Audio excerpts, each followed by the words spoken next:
Willie Nelson, if you don't like who's in there, vote him out. Folks, this is it. Tomorrow is the most consequential election of most of our lives. Now, here's what we need to do ahead of tomorrow's election day. Number one, please find your polling place. Know exactly where you need to go ahead of time. It just becomes much easier. You might just check in. This is www.vote.org/polling-place-locator/. This will help you. It'll tell you exactly where to go to find your most local, easiest accessible polling place. Secondly, please make time to vote. Check. Make a plan. You know, a lot of people, they think they're going to vote, but they don't make plans. Well, know when your polling place opens. Schedule enough time to cast your ballot. Have a photo ID. Now, states are making it increasingly harder to vote by instituting ID requirements. Just bring an ID. Don't be caught off guard. Don't let it put you off. I just think it's important to have a photo ID. Know your rights. If you're in line to vote when the polls close, you don't leave. You are entitled to vote even though the polls have closed if you are in line. And finally, encourage other people to vote. By text, phone, email, encourage everybody. Call your relatives, friends, reach out to other parts of the country, text your kids, grandkids, nieces, nephews. The most powerful way to motivate others is the personal touch. Also, if you haven't registered, don't just assume you cannot vote. Many states offer same-day registration. Around the country, those states are, here we go, extraordinary memory, California, Colorado, Connecticut, same-day registration. The District of Columbia, Hawaii, Idaho, Illinois, Iowa, Maine, Maryland, Minnesota, Montana, New Hampshire, North Carolina, Utah, Vermont, Washington, Wisconsin, and Wyoming. Don't miss out. Critically important. Now, I want to be very clear with you about what is at stake in this election. You know already, but let me just lay it out there very, very clearly. If Donald Trump and Republicans maintain control of Congress, they will be emboldened like never before. They will use their political momentum to gut Social Security and Medicare and Medicaid, unwind the rights of Americans, entrench their power on the courts. The Affordable Care Act will be completely repealed and gutted. There will be even more tax cuts for the wealthy and big corporations. Robert Mueller's investigation, well, you can bet it's going to be terminated, throwing the country into a constitutional crisis. It's already in a constitutional crisis, but even more of one.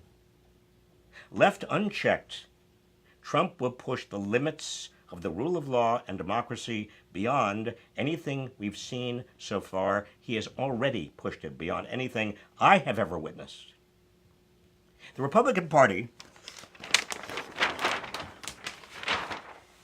has already lost its right to govern. It once stood for a set of ideas that, while not always appropriate to the nation's needs, at least gave the GOP some reason for being. That is, states' rights, free trade, fiscal restraint, fiscal prudence. Now the GOP stands for nothing except Trump's executive privilege, Trump's nativism, Trump's budget-busting tax cuts. It's become the party of Trump. Every branch of the federal government is now under the control of the Republican Party, and the Republican Party is under the control of a demagogue named Donald J. Trump. The Constitution requires checks and balances on power. At the very least, Trump and the Republicans must be constrained, balanced, checked. Meanwhile, Trump and his Republican enablers manufacture false threats to America, lying about the danger of caravans and Mexicans and Muslims and black athletes who don't stand for the national anthem, and transgender people and globalists and George Soros. This is all about motivating their voters to the polls with fear and hate. Just last week, Trump was railing against the press again as the enemy of the people. This was less than a week after a crazed Trump supporter sent a pipe bomb to CNN, and a dozen of Trump's oft-cited enemies. After another, in addition to the pipe bomber, after another apparently motivated by the Trump-inspired paranoia about the caravan murdered 11 Jews worshiping at a synagogue in Pittsburgh. Donald Trump has never governed as if he were the president of all Americans. He has sought only to rile up his base for political gain, regardless of the damage to the country. It's time to renounce the fear-mongering and race-baiting that has engulfed this land. It's time to affirm that we are a tolerant and courageous people. We are not the bigots and fearful cowards Trump has made us out to be. It's time to lead the world again, not pretend we can isolate ourselves from it. Our greatness is not found in the color of our skin or the uniformity of our ethnicity. No. It's found in our dedication to democracy, equality of opportunity, tolerance of others, and freedom. Donald Trump has made this election into a referendum on him, and he must be repudiated, along with everything he stands for.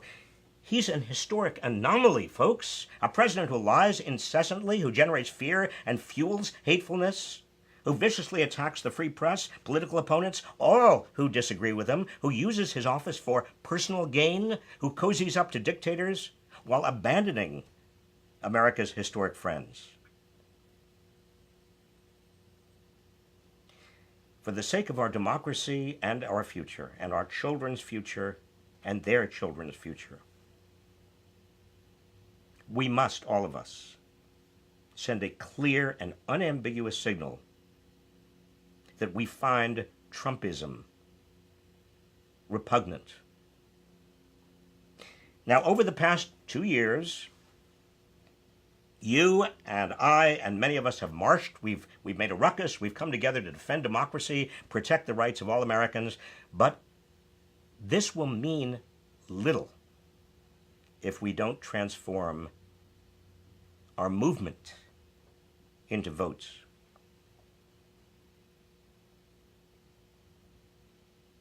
All right, now for your questions. Bernadette Cogwin, can we achieve a common ground after 2 years of Trump's hateful agenda dividing us? Bernadette, I believe we can. We must. I mean, you know, I'm old enough to remember things that really divided us, the civil rights movement and the Vietnam War, and even before that, Joe McCarthy and his communist witch hunts. Americans were divided, and they were divided over the rights of gays and lesbians, and they were divided over a whole variety of issues. But at least we agreed on the basic ideals of this country. And we will and can again, because this country, Americans, we don't fall for isms. We are united by our ideals. Despite Donald Trump. Nick Luzio, why do the governors and state level races tomorrow matter? Nick, I'm glad you asked, because I've been talking on these Turnout Tuesdays mostly about the House and the Senate, but the governorships matter a great deal. There are 33 states that are in play in terms of governorships and state houses, many assembly, legislative, state-level races tomorrow.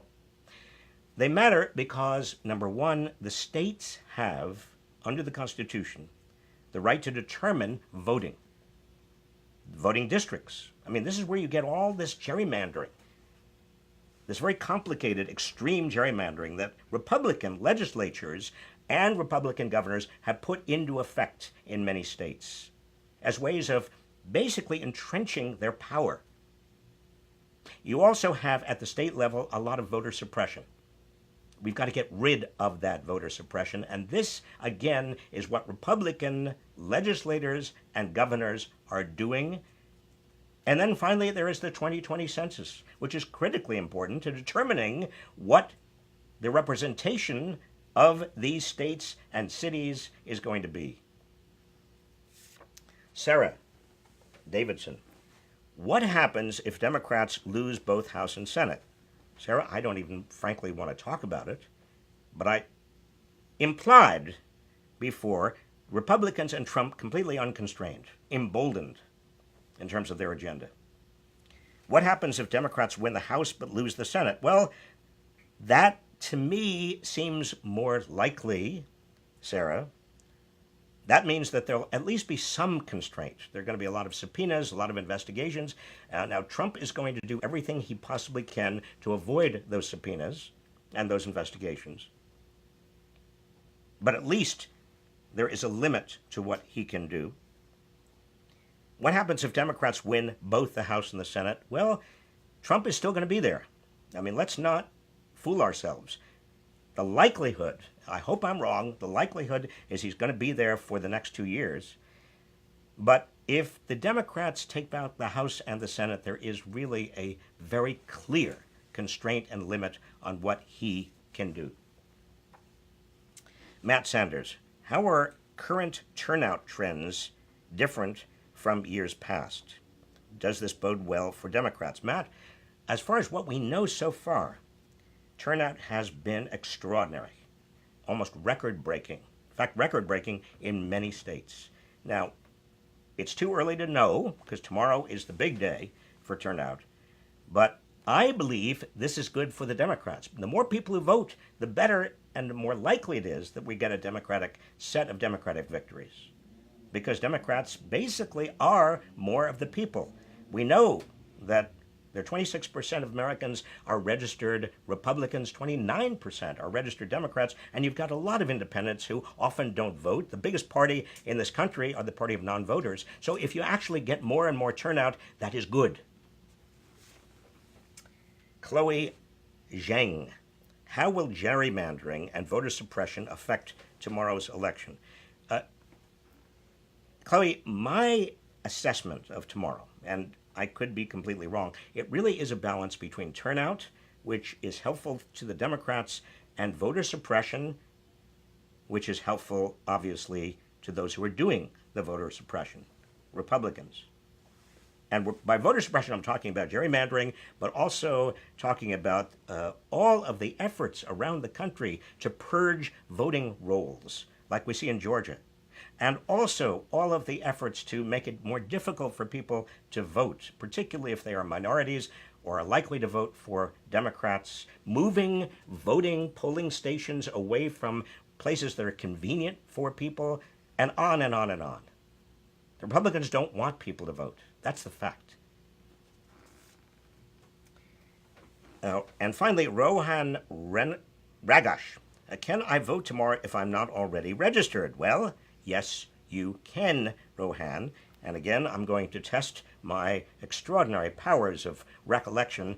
California, there are a lot of states where you can actually register to vote tomorrow if you're not already registered.